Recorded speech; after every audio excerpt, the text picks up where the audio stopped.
She heard footsteps approaching and quickly hid behind a curtain. She saw Sister Beatrice enter the room, followed by a group of students, including Sarah, Emily, and Lily. Sister Beatrice began speaking in a low, authoritative voice. "Welcome, members of the Orders of St. Agnes. Today, you will take the final step in your initiation." The students nodded, their expression blank and obedient. Jane watched in horror as Sister Beatrice led the students through a series of strange rituals. The room was dimly lit with candles, and the air was thick with incense. Jane could barely see through the haze, but she could hear every word Sister Beatrice said. "You must I see you, my heart they beats. A lady of all men's dreams. You be the one where they make. You don't understand anything, Mom. You both are so stupid and old-fashioned," Sarah thundered. "Hey guys, what will you do if your child suddenly turned against you?" Please stay with me on this one as we navigate through this ordeal, and consider subscribing to the channel and turn on the notification bell. The Johnsons family sat around the dinner table. The atmosphere was tense. Sarah, their 15-year-old daughter, glared at her parents, Mark and Jane. "You don't understand anything, Mom," Sarah shouted. "You both are so stupid and old-fashioned."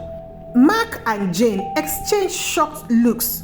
Their sweet, respectful daughter had never spoken to them this way before. "Sarah, why are you talking to us like this?" Jane said softly, trying to calm her daughter. "Because you don't know anything about my life. You don't care about me," Sarah screamed and stormed out of the room. Mark and Jane sat in stunned silence. What had just happened to their daughter? Sarah's parents, Mark and Jane Johnson, were a successful couple living in a luxurious estate called Greenwood Estate. Mark was a lawyer and Jane was an interior designer. They had worked hard to achieve their comfortable lifestyle. Before Sarah was born, they had enjoyed traveling and spending time with friends. When Sarah came into their lives, everything changed. She was their pride and joy, and they did everything they could to provide the best for her. They enrolled her in the best school, bought her the latest gadget, and made sure she had everything she needed. The Greenwood Estate was a beautiful gated community. The houses were large and elegant, each with perfectly manicured lawns. The residents were wealthy and competitive. They prided themselves in giving their children the best education and opportunities. Two other families in the estate also had teenage daughters, the Smiths and the Browns. The Smith's daughter, Emily, was 16 years old. She was a quiet, studious girl who excelled in school. Her parents, David and Laura, were both doctors. They were determined to ensure Emily had the best education possible. The Brown's daughter, Lily, was 15 years old. She was a talented dancer and musician. Her parents, Robert and Susan, were business owners. They were always looking for ways to give Lily an edge over her peers. One day, the news spread that Emily Smith had been admitted to St. Agnes Academy, the most prestigious and expensive school in the estate. The school was known for its rigorous academic program and strict religious teaching. It was every parent's dream to have their child attend St. Agnes Academy. David and Laura were ecstatic. They proudly told everyone about Emily's admission. "Our Emily is going to Agnes Academy," Laura beamed. "It's such an honor." Hearing this, Jane and Susan felt a pang of jealousy. They wanted their daughters to attend the same school. "We have to get Sarah into St. Agnes," Jane told Mark. "It's the best school in the estate." "Yes, and it will give her the best future." Susan agreed with Robert. "Let's do whatever it takes." Unbeknown to the parents, St. Agnes Academy had a very dark secret. The students who attended the school suddenly changed, and nobody seemed to understand why. They became distant and rebellious, turning against their parents and rejecting their previous lives. Sarah, Lily and Emily began to exhibit strange behaviors after being enrolled in St. Agnes Academy. They were secretive, disrespectful, and seemed to have lost all interest in their families. The parents were baffled and worried, and they don't know what to do. David and Laura were in the living room talking about their own daughter Emily's recent behavior. She had always been a polite and respectful child, but something had changed since she started at St. Academy School. Emily, can you help me with the groceries? Laura called out. Emily, who was sitting on the couch, didn't even look up from her phone. Get a maid to do it. I am very busy here. Laura was taken aback. Emily, that's no way to speak to your mother. Emily rolled her eyes. Whatever, Dad. David watched the exchange with concern. Emily, what has gotten into you? Emily stood up abruptly. I'm tired of you both telling me what to do in this house. Leave me alone. She stormed out of the room, slamming the door behind her. Meanwhile, at the Browns' house in the same estate, Susan was trying to talk to Lily about her schoolwork. Lily had always been a bright student, but her grades were slipping. Lily, we need to talk about your grades, Susan said gently. Lily scoffed. What do you care? It's not like you ever listened to me anyway. Robert stepped in, trying to mediate. Lily, your mother is just trying to help. Lily glared at her parents. Help? You don't care about me. You just want to control me. I am not your puppet. She grabbed her bag and left the house, slamming the door behind her. Back at the Johnsons' house, Sarah was becoming more rebellious by the day. Mark and Jane were at the wit's end. Sarah, we need to talk about your attitude, Mark said firmly. Sarah rolled her eyes. Here we go again. More lectures from the perfect parents. Jane sighed. Sarah, we love you. We just want to understand what's going on with you. Sarah crossed her arms. You don't understand anything about me. Just leave me alone. She stormed up to her room, leaving her parents feeling helpless. This particular day, it was the end of the month estate meeting. The three families were at the meeting, and the Johnsons asked the Browns how it's been with their daughter at St. Academy. That was when they opened up about their daughter's strange behavior since she started the St. Agnes Academy. And they all agreed they noticed something with their daughters. They all decided to gather at the Smith's house, hoping to find some answer. We need to figure out what's going on with our girls, Laura said, her voice filled with worry. It's like they all changed overnight, Susan added. Something isn't right, Mark nodded. I think it has something to do with the new school, St. Agnes Academy. Ever since Sarah started there, she's been different, David agreed. Emily has been the same. There must be something happening at that school we all don't know about. The parents decided to investigate St. Agnes Academy. They contacted the school and arranged a meeting with the headmistress, Sister Beatrice. Sister Beatrice was a stern woman with a no-nonsense attitude. She greeted the parents with a cold smile. Good evening. How can I help you? Sister Beatrice asked. We are concerned about our daughters, Laura began. They've been acting very strange since they started at your school. Sister Beatrice's smile faded. Our school has strict rules and high standards. Perhaps your daughters are simply adjusting to a more disciplined environment. Susan frowned. But it's more than that. They've become disrespectful and distant. Sister Beatrice's expression turned serious. I assure you, our school does not tolerate disrespect. We will look into this matter. The parents left the meeting feeling unsatisfied. They know something was wrong, but they couldn't put their finger on it. The parents decided to take matters into their own hands. They knew they needed more information about St. Agnes Academy. We need to find someone who can give us inside information, Mark suggested. Maybe one of the teachers or staff member, Robert added. Laura had an idea. I know a teacher at the school, Mrs. Adeyemi. She used to be my colleague. Maybe she can help us. Laura contacted Mrs. Adeyemi and arranged a secret meeting at a local cafe. The teacher agreed to meet them, but she was nervous, Thank you for meeting with us, Mrs. Adeyemi, Laura said. Mrs. Adeyemi nodded, looking around to make sure no one was watching. I don't have much time. What do you need to know? Our daughters have changed since they started St. Agnes Academy, Susan explained. They are no longer the same. We need to know what's happening at that school. Mrs. Adeyemi sighed. There are strange things happening at St. Agnes Academy. The headmistress is very strict and the students are subjected to intense discipline. But there is more. I'm not sure, but rumors had it that there's this society in the school. Only a few students are selected to join. The parents listened as Mrs. Adeyemi continued. The society is called the Order of St. Agnes. The selected students undergo a special initiation. After that, they become different, more rebellious and secretive. I don't know what happens during the initiation, but whatever happens there is not good at all. David was shocked. Who is the leader?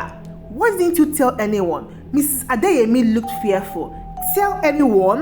The last I checked, I still earn my daily living from there. I don't have another job. Besides, Tosi have tried once and she disappeared.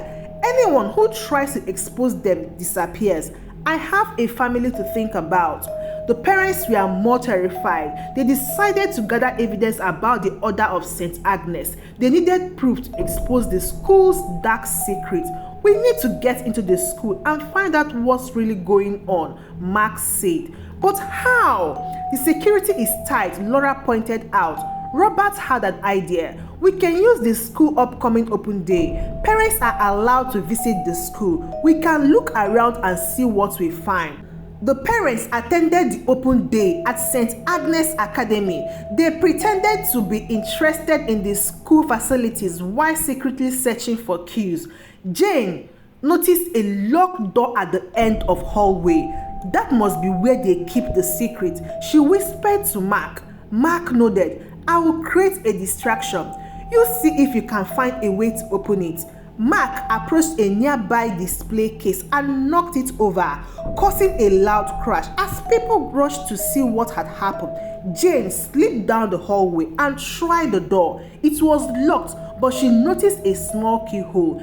Jane quickly found a hairpin in her bag and began to pick the lock. After a few tense moments, the lock clicked and the door swung open. Jane slipped inside and found herself in a dimly lit corridor. She walked cautiously down the corridor, her heart pounding. At the end, she found another door, this one slightly ajar. She pushed it open and gasped. Inside was a room filled with strange symbols and candles. In the center of the room was a large book on a pedestal. Jane quickly took out her phone and snapped pictures of the room and the book. She heard footsteps approaching and quickly hid behind a curtain. She saw Sister Beatrice enter the room, followed by a group of students, including Sarah, Emily, and Lily. Sister Beatrice began speaking in a low, authoritative voice. Welcome, members of the Orders of St. Agnes. Today, you will take the final step in your initiation. The students nodded, their expression blank and obedient. Jane watched in horror as Sister Beatrice led the students through a series of strange rituals. The room was dimly lit with candles and the air was thick with incense. Jane could barely see through the haze, but she could hear every word Sister Beatrice said. You must understand, Sister Beatrice continued. Your parents do not know what is best for you. They live in a world of ignorance and fear. They are weak and cannot see the truth. The students stood in circle, their eyes fixed on Sister Beatrice. Jane noticed that their faces were pale and their eyes were dull, as if they were in a trance. Your parents want to control you, Sister Beatrice continued. They want to keep you from realizing your true potentials. But here in the Order of St. Agnes, we will free you. We will show you the way to true power and wisdom. Jane felt a chill run down her spine. She could see the effect Sister Beatrice's words were having on the students. They seemed mesmerized, completely under her spell. Repeat after me, Sister Beatrice commanded. My parents are my enemies. They do not understand me. They do not know what is best for me. My parents are my enemies, the students chanted. They do not understand me. They do not know what is best for me.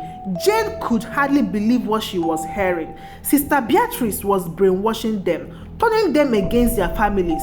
You must be strong, Sister Beatrice said. You must not let your parents control you. You must resist their attempts to hold you back. You must be rude and defiant. Show them that you are no longer their child, but a member of the order. The student nodded, their expressions still blank. Jane could see that they were completely under Sister Beatrice's control. From now on, Sister Beatrice continued, you will not obey your parents. You will not listen to their lies. You will follow only the teaching of the order. We are your true family now. Now, go back to your families. Show them what you are made of. You are no longer their obedient child. Show them that you belong to the order of St. Agnes. The student left the room in a daze, their mind filled with Sister Beatrice's words. As the ritual concluded, Jane knew she had to get out of there and share what she had discovered. She waited until the room was empty, then slipped out and made her way back to Mark. I found the source of the problem. Adeyemi was right, she whispered urgently. It's a secret society called the Order of St. Agnes. They are brainwashing the student. Mark was shocked. We need to get this information to the others and figure out a way to stop them. That evening, the parents gathered at the Johnsons' house. Jane shared the photos and explained what she had seen. This is unbelievable, David said, looking at the photos. We need to expose this. But how? Susan asked. If we go to the authorities, they will just deny everything. We need more evidence, Robert said. We need to catch them in the act. The parents devised a means to gather more evidence. They decided to sneak into the school at night and film the next initiation ceremony. We need to be very careful, Mark said. If they catch us, who knows what they will do? We'll stick together and make sure we get out safely, Laura added. The parents waited until midnight, then made their way to St. Agnes Academy. They avoided the security guards and made their way to the secret corridor. Jane led the way, using the hairpin to unlock the door again. They crept down the corridor and hid behind the curtains in the initiation room. As the initiation ceremony began, the parents filmed everything. They captured Sister Beatrice leading the students through the ritual and saw their daughter's blank expressions. Suddenly, Sister Beatrice turned towards the parents' hiding spot. Who is there? She demanded. The parents froze, their hearts pounding. They had been discovered. They knew they had to act fast. Mark gestured for everyone to follow him. They dashed out from behind the curtains, running towards the exit. Sister Beatrice shouted, "Stop them! Don't let them escape!" The parents sprinted down the corridor, the sound of pursuing footsteps echoing behind them. They reached the door and pushed it open, spilling out into the thin air. They kept running until they were safely away from the school ground. Back at the Johnsons' house, the parents reviewed the footage they had captured. It clearly showed the strange ritual and the brainwashing of the students. They took the evidence to the authorities. The authorities launched an investigation into St. Academy. Sister Beatrice and several other staff members were arrested, and the school was temporarily closed. The parents were relieved, but the damage had already been done. Their daughters were still affected by the brainwashing and would need time and therapy to recover. The parents focused on helping their daughters heal. They worked with therapists and counselors to undo the damage caused by the Order of St. Agnes. Sarah, Emily, and Lily slowly began to return to their old self, but the process was slow and painful. The parents supported each other through difficult times, determined to rebuild their families. The Johnsons, the Smiths, and the Browns had become closer. They supported each other and shared their experiences, creating a bond that would last a lifetime. We are stronger together, Jane said. We'll get through this no matter what. But the whole community was very curious to know why Sister Beatrice was doing that to the kids. Sister Beatrice, who was taken to a psychiatric hospital, decided to share her story with the community and parents. Stay tuned in the next episode to hear her story. Why was Sister Beatrice turning these kids against their parents? I will see you again in my next episode soon. I remain Tales by Chika. And don't forget to share this story with your family and your friends who might need it. Goodbye.